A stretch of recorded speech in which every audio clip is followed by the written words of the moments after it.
Magandang araw!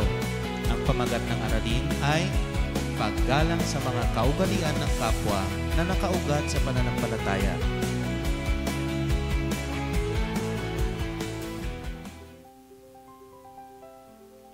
Ang paggalang ay ang kakayahang pahalagahan at parangalan ng iba, kahit na hindi magkapareho ng pananaw, pagpapahalaga, pananampalataya, pag-uugali, kasarian o opinyon at anuman ang kanilang mga individual na katangian. Ang paggalang ay nangangahulugan ng pagtanggap sa iba at pagtrato sa kanila ng may dignidad. Ang paggalang sa isa't isa ay nagiging daan sa masaya at mapayapang pamumuhay sa mundong puno ng mga taong may iba't ibang relihiyon, paniniwala at pagpapahalaga. Ang pagpapakita ng paggalang ay maaring madaling gawin para sa iba, subalit nagsisilming hamon para sa iba. Ang kailangan lang nating gawin ay tratuhin ang ibang tao sa paraang gusto natin na tratuhin nila tayo. Ang paggalang ay give and take na dapat gawin bilang mga anak ng Diyos. Kung gusto natin ng respeto mula sa iba, dapat tayong maging handa upang igalang din ang iba. Ang ating paggalang sa kaugalian ng iba ay nag-uugat sa ating kalayaan sa pagpili ng relihiyon.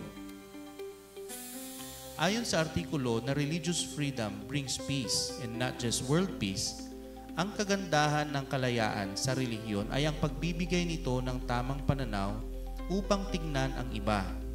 Sa halip na husgahan ang mga paniniwala ng iba, itinataguyod nito ang ideya na ang lahat ay nalikhang pantay-pantay at dapat ibigay ang nang walang pagtatanggi o diskriminasyon lahat ng naisin ng kanilang espiritual at relihiyosong pag-asa.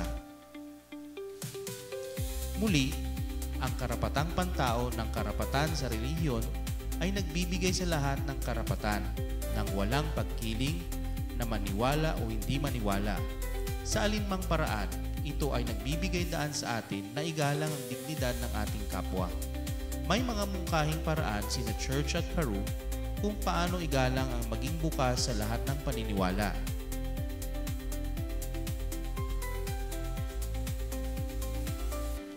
Paggalang at pagiging bukas sa lahat ng paniniwala. Magmasid ng personal sa ibang pananampalataya. Ang pagmamasid sa isang seremonya o serbisyo ay maaaring magbigay ng mas malawak na pananaw. Kung mayroon kang mga kaibigan na may iba't ibang paniniwala, magsimula doon. Tingnan kung paano naiiba ang kanilang mga tradisyon sa iyo at alamin ang tungkol sa mareligyosong seremonya sa pamamagitan nila.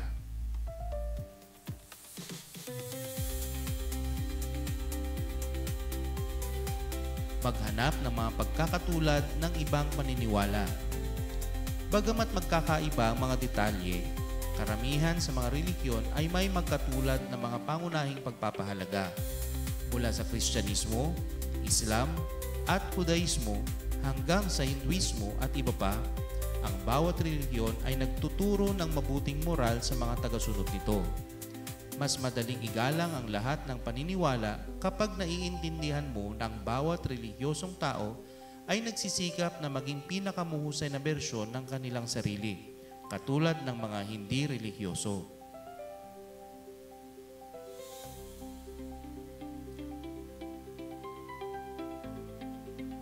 Hanapin ang mga dahilan sa likod ng mga paniniwala ng isang tao. Ang bawat isang mananampalataya ay may wastong dahilan para maniwala sa kanilang ginagawa. Isa sa mga dahilang ito ay ang kanilang kinalakiang pamilya. Ang iba ay dahil sa isang trahedya sa kanilang buhay o nakahanap ng isang espesyal na kahulugan ng isang partikular na espiritual na kasanayan. Kung naintindihan mo kung bakit gustong mamuhay ng mga tao sa isang tiyak na paraan, mas madaling igalang ang relihiyon sa kabuuan.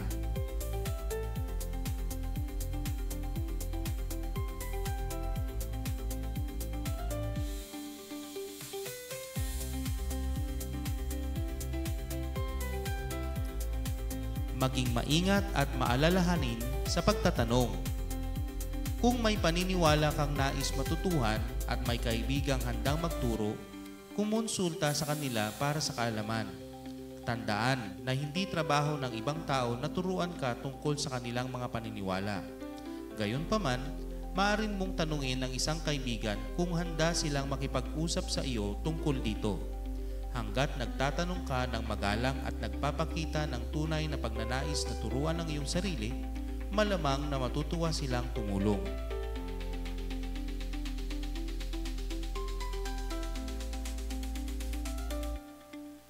Makinig sa iba nang walang paghuhusga. Hayaang ipaliwanag ng iba ang kanilang pananampalataya nang hindi sila ginagambala o nagtatanggol. Makinig sa sinasabi ng iba at bigyang pansin ang kanilang mga salita, tono at damdamin kapag tinatalakay ang kanilang relihiyon. Makatutulong ito na maunawaan at sa kabilang banda, igalang ang iba pang mga paniniwala.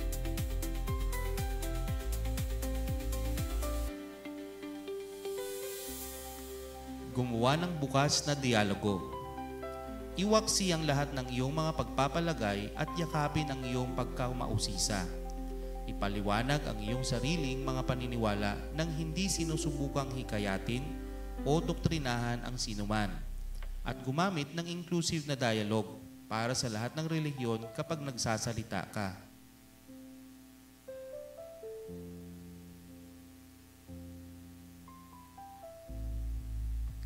Kontrolin ang inyong emosyon. Manatiling kalmado at labanan ang pagnanais na makipagtalo tungkol sa paniniwala at kaugalian ng iba.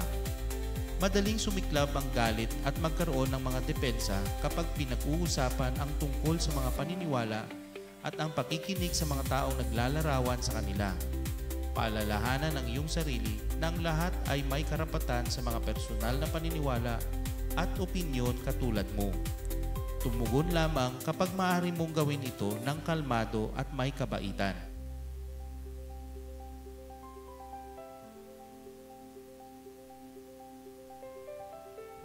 Humanap ng common ground sa labas ng relihiyon. Habang nakikilala mo ang mga tao mula sa mga relihiyon, maghanap ng mga pagkakatulad na turo sa iyong relihiyon. Halimbawa ay ang pagkakaroon ng iisang Diyos.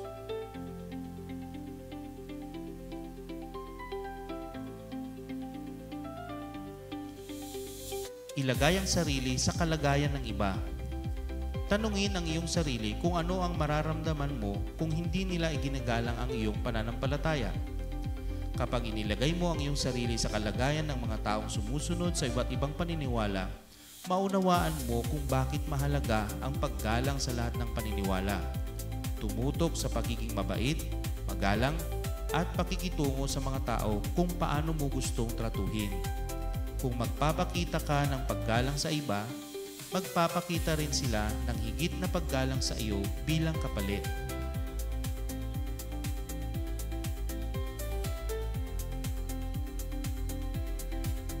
Gumawa ng ilang pananaliksik.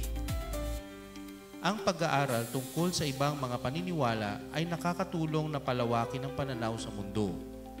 Makakatulong ang ilang simpleng pananaliksik na maunawaan kung bakit pinaniniwalaan ng mga tao ang kanilang pinaniniwalaan at kung anong mga prinsipyo ang itinatag ng bawat relihiyon. Isipin ang mga tanong na gusto mong masagot tungkol sa iba pang mga paniniwala at magsagawa ng pananaliksik upang punan ang mga blangko.